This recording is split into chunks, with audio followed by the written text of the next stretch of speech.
اعوذ باللہ من الشیطان الرجیم بسم اللہ الرحمن الرحیم وعلم آدم الاسماء كلها، اور اللہ نے سکھا دیے آدم کو تمام کے تمام نام۔ اب اس میں بھی ایک رائے تو یہ ہے، بلکہ اس میں تقریباً اجماع ہے مفسرین کا، کہ اس سے مراد ہے تمام اشیاء کے نام، اور تمام اشیاء کے نام سے مراد ہے ان کی حقیقت کا علم۔ ہیومن نالج جو ہے، اگر آپ اس کا تجزیہ کریں گے تو وہ یہی ہے کہ انسان ایک چیز کو پہچانتا ہے، پھر اس کے لیے ایک نام رکھتا ہے یا کوئی ٹرم اس کے لیے قائم کرتا ہے۔ اس نام یا ٹرم اور اس کے حوالے سے، اصطلاح کے حوالے سے بہت سے حقائق کو اپنے ذہن کے اندر محفوظ کرتا ہے۔ تو گویا کہ ان علمہ آدم الاسماء کلہا، تمام نام سکھا دیے کل مادی کائنات کے اندر جو کچھ وجود میں آنے والا تھا، ان سب کی حقیقت سے پوٹینشلی حضرت آدم کو آگاہ کر دیا۔ یہ پوٹینشل علم ہے، ہیومن نالج، جو ایکوائرڈ نالج ہے، جو انسان کو سم اور بسم اور اپنے اس دماغ کے کمپیوٹر کے ذریعے سے حاصل ہوتا ہے۔ ایک ہے ریویلڈ نالج، جو اللہ وحی کے ذریعے سے بھیجتا ہے۔ ایک ہے ایکوائرڈ نالج، انسان خود علم حاصل کرتا ہے۔ اس نے آنکھوں سے دیکھا، کان سے سنا، نتیجہ نکالا، اور اس کمپیوٹر نے اس کو پروسیس کیا، اس نتیجے کو کہیں میموری کے اندر سٹور کر لیا۔ یہ کمپیوٹر ہے بہت بڑا۔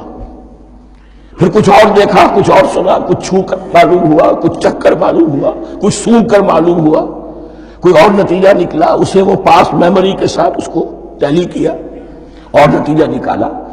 اس طرح رفتہ رفتہ ان السمع والبصر والفؤاد کل اولئک کان عنہ مسئولا، یہ ایکوائرڈ نالج تین چیزوں سے انسان کو حاصل ہو رہا ہے، سماعت، بصارت اور یہ عقل، جو فائدہ اخذ کرتی ہے، جو اس کو پروسیس کرتی ہے، اس تمام جو سینس ڈیٹا اس کو مہیا ہوتا ہے سینس آرگنز کے ذریعے سے۔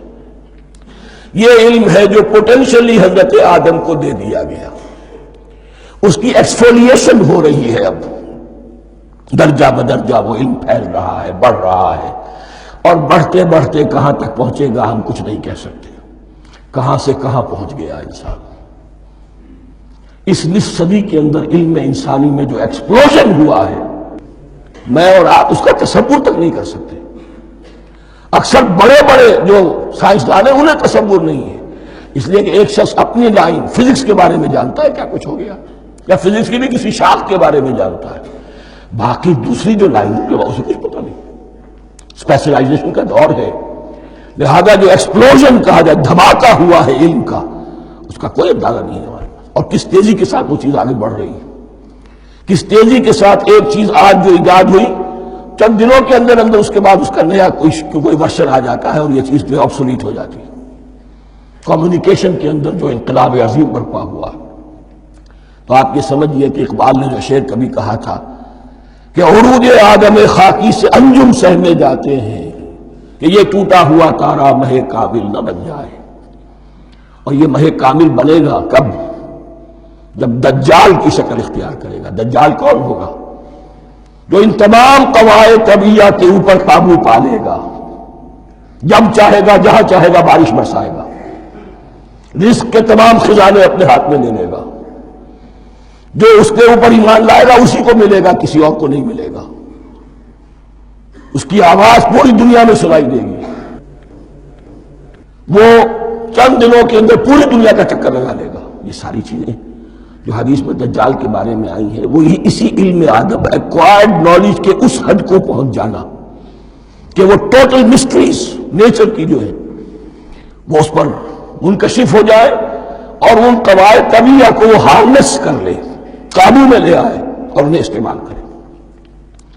کبھی جب ہمارے کسی بہت 200-300ویں کوئی پیڑھی میں کوئی ہمارے جد امجد ہوں گے جنہوں نے کوئی چٹان دیکھی کہ گری، پتھر پر پتھر ٹکرایا تو آگ اس میں سے شعلہ نکلا، اس کا یہ مشاہدہ کافی ہو گیا آگ پیدا کرنے کے لیے۔ پتھروں کو ٹکراؤ، آگ پیدا کر لو۔ یہ اس دور کی سب سے بڑی ایجاد تھی، آگ، انرجی۔ اب وہ انرجی کہاں سے کہاں پہنچی، وہ آگ نے باپ کی شکل اختیار کی، پھر ہم نے بجلی ایجاد کی، اور کب کیا ہے، ایٹمک انرجی ہے اور نہ معلوم کیا کیا ہے، اللہ عالم۔ ان تمام چیزوں کا تعلق ہے خلافت ارضی کے ساتھ۔ لہذا فرشتوں کو جو بتایا گیا وہ یہ ہے کہ آدم کو علم بھی دیا جا رہا ہے، صرف اختیار ہی نہیں دیا جا رہا، علم دیا جا رہا ہے۔ وَعَلَّمَ آدَمَ الْأَسْمَاءَ كُلَّهَا ثُمَّ عَرَضَهُمْ عَلَى الْمَلَائِكَةِ، پھر ان تمام اشیاء کو پیش کیا فرشتوں کے سامنے۔ فَقَالَ أَنبِئُونِي بِأَسْمَاءِ هَؤُلَاءِ، اور فرمایا کہ مجھے بتاؤ ان چیزوں کے نام، ان کنتم صادقین، اگر تم سچے ہو۔ قالوا سبحانک لا علم لنا الا ما علمتنا، انہوں نے کہا پروردگار تو پاک ہے ہر نقص سے، ہر عیب سے، ہر ضعف سے، ہر احتیاج سے، مبرہ ہے، منزہ ہے، اعلیٰ ہے، عرفہ ہے۔ لا علم لنا الا ما علمتنا، ہمیں کوئی علم حاصل نہیں سوائے اس کے جو تم نے ہمیں سکھا دیا ہے۔ اس کی تعبیر یہی بہتر معلوم ہوتی ہے کہ ملائکہ کی حیثیت در حقیقت اس کائناتی جو حکومت ہے اللہ کی، آفاقی حکومت، اس کے کارندوں کی ہے یا اس کے سول سرونٹس ہیں، تو ہر ایک کو صرف اس کے شعبے کے متعلق علم دیا گیا ہے، علم جامع نہیں ہے، تمام چیزوں کا علم یہ معلوم کرنے کی استعداد ان کے پاس نہیں ہے۔ کوئی فرشتہ فرض کیجئے بارش کے اوپر مامور ہے، کوئی پہاڑوں پر مامور ہے، جس کا ذکر سیرت میں آتا ہے کہ جب طائف میں حضور پر پتھراؤ ہوا ہے تو اس کے بعد ایک فرشتہ حاضر ہوا ہے کہ میں ملک الجبال ہوں، اللہ نے مجھے پہاڑوں پر مامور کیا ہوا ہے، آپ اگر فرمائیں تو جن لوگوں نے آپ کو ستایا ہے، یہ جو طائف جن دو پہاڑوں کے درمیان یہ وادی ہے، ان کو آپس میں ٹکرا دو کہ یہ پس کر اور سرما بن جائے۔ آپ نے فرمایا نہیں، کیا عجب، اللہ تعالیٰ ان کی اگلی نسلوں کو ہدایت دے دے۔ تو فرشتے ہیں، کوئی پہاڑوں پر مامور ہے، کوئی کسی خدمت پر مامور ہے، ان کو علم دیا گیا ہے صرف انہی کی اپنی جو بھی فرائض منصبی ہیں ان کے شعبے سے متعلق، کل نہیں۔ جامعیت جو ہے علم کی وہ ہے کہ جو حضرت آدم علیہ السلام کو پوٹینشلی دے دی گئی اور جو اب بڑھتے بڑھتے ایک بہت تراور درخت بن چکا۔ سبحانک لا علم لنا الا ما علمتنا انک انت العلیم الحکیم، یقیناً آپ ہی کی ذات ہے جو کل کے کل علم کی حامل ہے اور جس کے اوپر حکمت بھی، جس کی حکمت بھی قابل ہے، باقی تو ہر مخلوق میں سے ہر ایک کا علم ناقص رہے گا۔ العلیم، کل علم کا جاننے والا تو ہی ہے، الحکیم، کل حکمت وہ تو تیرے ہی پاس ہے۔